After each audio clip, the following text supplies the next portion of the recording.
সপ্তাহে ছুটির ২টা দিন আমার কাছে অনেক বেশি স্পেশাল। কারণ কি জানেন? আমার হাসব্যান্ড ওই ২টা দিন বাসায় থাকে। আর আমি চেষ্টা করি সেই দিনগুলোতে স্পেশাল কিছু রান্না করার। আসসালামু আলাইকুম everyone, this is me Tanima. Welcome back to my new vlog. আজকের ভ্লগে আমি আপনাদের সাথে শেয়ার করব যে ছুটির দিনে আমি কি রান্না করলাম।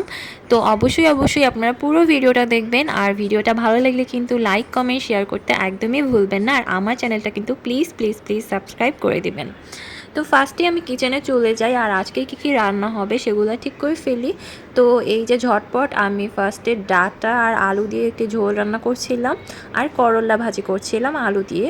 তো এই রান্নাগুলো আমাদের বাসায় প্রায় হয়, মানে সবজি আমাদের বাসায় অনেক বেশি খাওয়া হয়। আর ওইদিকে কোরাল মাছ হচ্ছে আমাদের যে হেল্পিং হ্যান্ড আছে সে কাটছিল, তো খুব সুন্দর করে কোরাল মাছটাকে কাটছিল আর আমি এইদিকে করলা ভাজিটা আর এই তরকারিটাকে রান্না করছিলাম। আর একটু পর হাত ধোয়াটা মনে হয় আমার একটা খুবই বদ অভ্যাস। তো যাই হোক, আমি কোরাল মাছটার কাটার ভিডিওটা করে ফেললাম। খুব সুন্দর করে সে কাটছিল আর কোরাল মাছটা বেশ ফ্রেশ ছিল আর শক্ত ছিল, এই জন্য কাটতে একটু প্রেশার ক্রিয়েট করতে হয়েছে। তো দেখুন কিভাবে সে কাটে। আর আজকে কিন্তু এই মাছটা আমি একটু অন্য স্টাইলে করব, মানে ঠিক বারবিকিউ না, এইটা আস্ত রাখবো প্লাস একটু গ্রেভি স্টাইলে থাকবে। তো ওই জন্য খুব আস্তে ধীরে মাছটাকে কাটছিল। আর এটাকে আস্তই রাখা হবে আর মাঝখান থেকে একটু ফেরে দেওয়া হবে যেন মশলাটা ভালোভাবে ঢুকে। আর এখন তো আপনারা সবাই জানেন যে বাজারে কি পরিমাণে চাষ করা মাছ পাওয়া যায়, যেগুলো কিন্তু আমাদের স্বাস্থ্যের জন্য খুবই ক্ষতিকর।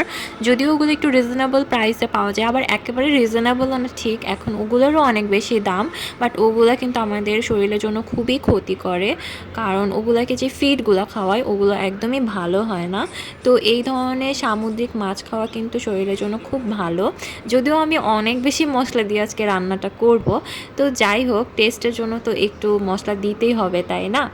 তো এইভাবে মাছটাকেও কাটে আর পেটের ভেতর থেকে, মানে মজার বিষয়, আমরা এমন অবাক হয়ে গেছি, পেটের ভিতরে একটা আস্ত ছোট মাছ পাওয়া যায়। মানে এই মাছটা ওই মাছটাকে খেয়ে ফেলেছিল, বাট হজম করতে পারেনি, এই জন্য মাছটা ওভাবেই রয়ে গেছে, আরও আগেই শিকার হয়ে গেছে। তো এইভাবে আবার অনেক সময় কিন্তু দোকানদাররাও চালাকি করে ওদেরকে অনেক খাবার খাইয়ে রাখে যেন ওজনটা একটু বেশি আসে।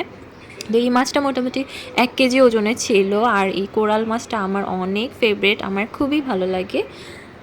আর এই ধরনের কোরাল মাছের বারবিকিউ আমরা হচ্ছে বউবাজারে 300 ফিটে খেয়েছিলাম, ওখানেও বেশ ভালো লেগেছিল। তো তারপর থেকে ট্রাই করি যে বাসায় করার, কারণ বাসায় করলে ওইটা একটু বেশি ফ্রেশ হয় আর হাইজিন মেনটেন করে করা হয়। তো বাসায় এই ধরনের রেসিপি করে খাওয়াটা সবথেকে বেটার। তো আমি আপনাদেরকে পুরো রেসিপিটা দিয়ে দিব, মানে আমি এটা লিখে দেবো, আপনারা চাইলে স্ক্রিনশট নিয়ে দিতে পারেন। তো ফার্স্টে আমি এই মাছটাকে হলুদ মরিচ আর লবণ দিয়ে কিছুক্ষণের জন্য মাখিয়ে রেখেছিলাম যেন হচ্ছে মাছের মধ্যে মশলাটা ভালোভাবে ঢুকে। আর বাকি বারবিকিউয়ের যেই মশলাটা আমি রেডি করেছিলাম সেটা আমি আলাদা একটা পাত্রে রেডি করে রাখি, পরে ওইটাকে আমি অ্যাড করে দিব। তো এইভাবে পুরো মাছটাতে ভালো করে হলুদ মরিচ ধনিয়া গুঁড়া আর লবণ দেওয়া হয়েছে। এখানে সবগুলোই প্রায় 1 টেবিল চামচ করে দেওয়া হয়েছিল। লবণটাও ওরকমই দেওয়া হয়েছিল, কিন্তু আপনাদের স্বাদ মতো আপনারা বাড়িয়ে কমিয়ে দিতে পারেন। আর খুব ভালো করে জিনিসটাকে ভিতরে ঢুকিয়ে দেওয়া হচ্ছিল। তো মাছটাকে এই যে পুরো হলুদ লবণ মরিচ দিয়ে মাখানো হয়েছে, তো মজা করে এভাবে দেখাচ্ছিল। আর এইদিকে এই মশলাটাকে আমি রেডি করেছিলাম, এই মশলাটাই মেইন হচ্ছে মশলা, মানে এইটা দিলেই মাছের টেস্টটা একদম চেঞ্জ হয়ে যাবে আর খুবই মজা হয়ে যায় মাছটা। তো এই হচ্ছে পুরো মশলার ডিটেলসটা, আপনারা স্ক্রিনশট নিয়ে রাখতে পারেন। এইভাবে আপনারা বাসায় করলে দেখবেন খুবই মজা হবে আর সবাই খুব লাইক করবে। আর ওই গ্রেভিতে আমি আরও 2টা ইনগ্রিডিয়েন্টস অ্যাড করেছিলাম, যেটা কিনা লেখা হয়নি, সেটা হলো একটু লবণ আর একটু মরিচের গুঁড়া। তাহলে জিনিসটা আরও বেশি টেস্টি হয়ে যাবে। যেহেতু আমি গ্রেভিটাকে আলাদা করে কুক করব, তো এইটা আমাকে দিতে হবে। আর যদি আমি মাছের সঙ্গে দিতাম তাহলে সেটা হচ্ছে একবারেই দিলেই হয়ে যেত। তো তারপরে হচ্ছে আমাদের যে হেল্পিং হ্যান্ড সে হচ্ছে আরেকটা রান্না করছিল, সেটা হচ্ছে পালং শাক দিয়ে শিম দিয়ে রান্না। এটা আসলে শীতের সময় অনেক মজার একটা রান্না। তো খুবই অল্প অল্প করে মানে 1 চামচ করে করে হচ্ছে রসুন বাটা, দেন মরিচ গুঁড়া, হলুদ গুঁড়া, লবণ এগুলো দিয়ে কষিয়ে দেন হচ্ছে শিমগুলো দিয়ে দেয়। আর ওই শিমগুলো একটু কষিয়ে দেন হচ্ছে ও শাকটা দিয়ে দেয়, মানে পালং শাকটা।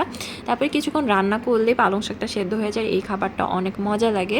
এটাতে একটু টমেটো দিলেও ভালো লাগবে, আবার একটু চিংড়ি মাছও অ্যাড করা যায়। যে যেভাবে পছন্দ করে ওইভাবেই খেতে পারবে। তো আমাদের মোটামুটি অনেকগুলো সবজি রান্নাই হয়, আর স্পেশালি কোরাল মাছটা তো রান্না হচ্ছে। এইটা তো আমাদের ফ্যামিলির সবাই খুব লাইক করে, আর আমি হচ্ছে অনেক বেশি কোরাল মাছের পাগল। তো আমার কোরাল মাছটা অনেক বেশি ভালো লাগে। তো আপনারাও এভাবে ট্রাই করবেন। তো আমি এই যে বড় একটা ফ্রাইং প্যানে করে কোরাল মাছটাকে ভাজছিলাম, আর এই যে এভাবে একটু তেলটাকে ব্রাশ করে দিচ্ছিলাম, আর একটু একটু করে ওই গ্রেভি যে মশলাটা সেটা আমি অ্যাড করছিলাম, যেন ভিতরেও কিছুটা মশলা ঢুকে মাছে, তাহলে হচ্ছে টেস্টটা আরও ভালো হবে। তো এই মাছটাকে উল্টাতে গিয়েই মানে অনেক স্ট্রাগল করতে হয়েছে। ফার্স্টে আমাদের হেল্পিং হ্যান্ড চেষ্টা করছিল উল্টানোর, বাট ও কিছুতেই পারছিল না। দেন হচ্ছে আমার শাশুড়ি আম্মু হচ্ছে মাছটাকে উল্টে ফেলে খুব সুন্দর করে, কিন্তু দুঃখের বিষয় মাছটার একটা সাইডের চামড়া একটু উঠে যায়, বাট অপর সাইডটা বেশ ভালো থাকে। তো হচ্ছে এইভাবেই মাছটাকে উল্টানো হয়, বাট ব্যাপার না, যেহেতু আমরাই খাবো তো এইটা আর প্রবলেম হবে না, মাছটা দেখতে যেমনই হোক।